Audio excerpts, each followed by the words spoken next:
ಬಸವಣ್ಣ ಬಾಯಿ. ಎರಡನೇ ಬಾರಿ ಶಾಸಕರು ಪ್ರಿಯಾಂಕಾ ಖರ್ಗೆ ಅವರೇ, ನಿಮ್ಮ ಹೆಸರು ಏನಾದ್ರೂ ಈ ತರದ ಒಂದು ಪತ್ರದಲ್ಲಿ ಬರೆದಿಟ್ಟು ಬಿಟ್ಟಿದ್ರೆ ನೀವು CBIಗೆ ಕೊಡ್ತಿದ್ರೋ ಕೊಡ್ತಿರ್ಲಿಲ್ವೋ? ಕೊಡ್ತಿದ್ರು ತಾನೆ. ಇವ್ರ ಹೆಸರಿದೆ, ನಮ್ ಚಂದು ಪಾಟೀಲ್ ಹೆಸರು, ನಮ್ ಚಂದು ಪಾಟೀಲ್ ಹೆಸರಿದೆ. ನಮ್ ಚಿತ್ತಾಪುರದಲ್ಲಿ ಎಲೆಕ್ಷನ್ ನಿಂತ್ಕೊಂಡಿದ್ರು. ಮಣಿಕಂಠ ರಾಠೋಡ್ ನಮ್ ಬಂಜಾರ ಸಮಾಜದ ನಾಯಕ, ಅವನ ಹೆಸರಿದೆ. ಎಲ್ಲಕ್ಕಿಂತ ಹೆಚ್ಚಾಗಿ ಅನ್ಯಾಯದ ವಿರುದ್ಧ, ಅಧರ್ಮದ ವಿರುದ್ಧ ಧ್ವನಿ ಎತ್ತಾ ಇರ್ತಕ್ಕಂಥ ನಮ್ಮ ಆಂದೋಲನ ಸ್ವಾಮೀಜಿ ಸಿದ್ಧಲಿಂಗ ಮಹಾಸ್ವಾಮೀಜಿಗಳು ಹೆಸರು ಹೇಳಿದ್ದಾರೆ. ನಾಚಿಕೆ ಆಗಲ್ಲ ನಿಮಗೆ? ನಾಚಿಕೆ ಆಗ್ಬೇಕು ಈ ಸರ್ಕಾರಕ್ಕೆ. ಸೊಲ್ಲಾಪುರದ ಇಬ್ರು ಗುಂಡಾಗಳಿಗೆ ಸುಪಾರಿ ಕೊಟ್ಟಿದ್ದಾರೆ.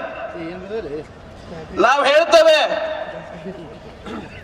ಅಕಸ್ಮಾತ್ ಈ 4 ಜನರ ಒಂದು ಕೂದಲೇನಾರ ಕೊಂಕಿದ್ರೆ, ಒಂದು ಸ್ವಲ್ಪ ಏನಾದ್ರೂ ಆದ್ರೆ ನಿಮ್ಮ ಕರ್ನಾಟಕ ರಾಜ್ಯ ಸರ್ಕಾರ 24 ಗಂಟೆನೂ ಕೂಡ ಇರಲ್ಲ ಅನ್ನುವಂತ ಎಚ್ಚರಿಕೆಯನ್ನು ಈ ಸಂದರ್ಭದಲ್ಲಿ ಹೇಳೋದಕ್ಕೆ ಬಯಸ್ತೇನೆ.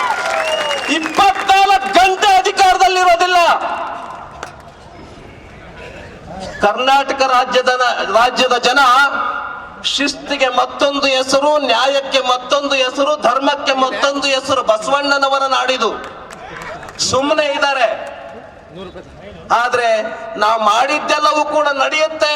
ಆ ಊಟಕ್ಕೆ ಬಾ, ತಿಂಡಿ ಕೊಡ್ತೀನಿ, ನೀರ್ ಕೊಡ್ತೀನಿ, ಚಹಾ ಕೊಡ್ತೀನಿ, ಎಳ್ನೀರ್ ಕೊಡ್ತೀನಿ ಅಂತ ನಿಮ್ದೆ ಹಿಂಗ್ ತಲೆ ಹರಟೆ ಮಾತಾಡಿದ್ರೆ ನಿಮಗೆ ಜನ ನೀರು ಕುಡಿಸ್ತಾರೆ ಅನ್ನೋದನ್ನ ಮರಿಬೇಡ ಪ್ರಿಯಾಂಕಾ ಖರ್ಗೆ ಅವರೇ ಅಂತ ನಾನು ಹೇಳೋದಕ್ಕೆ ಬಯಸ್ತೇನೆ. ಆದ್ರಿಂದ ಬಂಧುಗಳೇ, ನಾನು ಲಾಸ್ಟ್ ಒಂದು ಮಾತನ್ನ ಹೇಳ್ತೇನೆ. ಪ್ರಿಯಾಂಕಾ ಖರ್ಗೆ ಅವರು ರಾಜೀನಾಮೆ ಕೊಡೋವರೆಗೂ ನಾವು ಭದ್ರಾಗಿದ್ದೇವೆ ಅನ್ನೋ ಸ್ವಲ್ಪ ಕೈ ಮೇಲೆ ಮಾಡಿ. ರಾಜೀನಾಮೆ ಕೊಡೋವರೆಗೂ. ಇದು ನಮಗಷ್ಟೇ ಅಲ್ಲ, ಪ್ರಿಯಾಂಕಾ ಖರ್ಗೆ ಅವ್ರ ತಂದೆ ಮಲ್ಲಿಕಾರ್ಜುನ್ ಖರ್ಗೆ ಅವ್ರಿಗೂ ಕೂಡ ಗೊತ್ತಿದೆ ನನ್ನ ಮಗಂದು ಬಹಳ ವಿಪರೀತ ಆಯ್ತು ಅಂತ. ನನಗ್ ಗೊತ್ತು, ಬಹಳ ತಲೆ ಹರಟೆ ಮಾಡ್ತಾ ಇದ್ದಾನೆ, ನನ್ನ ಮಗಂದು ಬಹಳ ಅತಿ ಆಯ್ತು ಅಂತ ಅವ್ರಿಗೂ ಕೂಡ ಗೊತ್ತಿದೆ. ಆದ್ರೆ ಅವ್ರು ಮಾತಾಡ್ತಾ ಇಲ್ಲ. ಸರಿನಾ? ಸತ್ಯ ಇದೆಯಾ?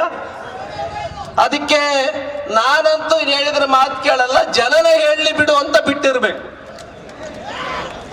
ನಾನಂತರೂ ಹೇಳಿದ್ರು ಮಾತು ಕೇಳಲ್ಲ, ಜನನೇ ಹೇಳಲಿ ಬಿಡು ಅಂತ ಬಿಟ್ಟಿರ್ಬೇಕು. ಅದಕ್ಕೆ ಜನ ಪಾಠ ಕಲಿಸ್ತಾರೆ. ಮಾನ್ಯ ಪ್ರಿಯಾಂಕಾ ಖರ್ಗೆ ಅವರೇ, ಅಧಿಕಾರ ಶಾಶ್ವತ ಅಲ್ಲ, ಅಧಿಕಾರದ ಅಹಂಕಾರ, ದುರಹಂಕಾರ ಸರಿಯಲ್ಲ. ಜನ ಪಾಠ ಕಲಿಸ್ತಾರೆ. ದಯಮಾಡಿ ಅವ್ರ ಮನೆಗೆ 1 ಕೋಟಿ ರೂಪಾಯಿ ಮತ್ತು ಒಂದು ಸರ್ಕಾರಿ ನೌಕರಿ, ಅವ್ರ ಡಿಗ್ರಿ ಏನಿದೆಯಾ ಆ ಡಿಗ್ರಿಗೆ ತಕ್ಕನಾದಂತ ಜಾಬ್ ಅನ್ನ ಕೊಡಬೇಕು. ಈ ಕೇಸನ್ನ CBIಗೆ ಕೊಡಬೇಕು ಅಂತ ಹೇಳ್ತಾ ನನ್ನ 2 ಮಾತನ್ನ ಮುಗಿಸ್ತೇನೆ. ಭಾರತ್ ಮಾತಾ ಕಿ. ಡಾಕ್ಟರ್ ಭೀಮರಾವ್ ಅಂಬೇಡ್ಕರ್ ಅವ್ರಿಗೆ, ಡಾಕ್ಟರ್ BR ಅಂಬೇಡ್ಕರ್ ಅವ್ರಿಗೆ ಧನ್ಯವಾದಗಳು.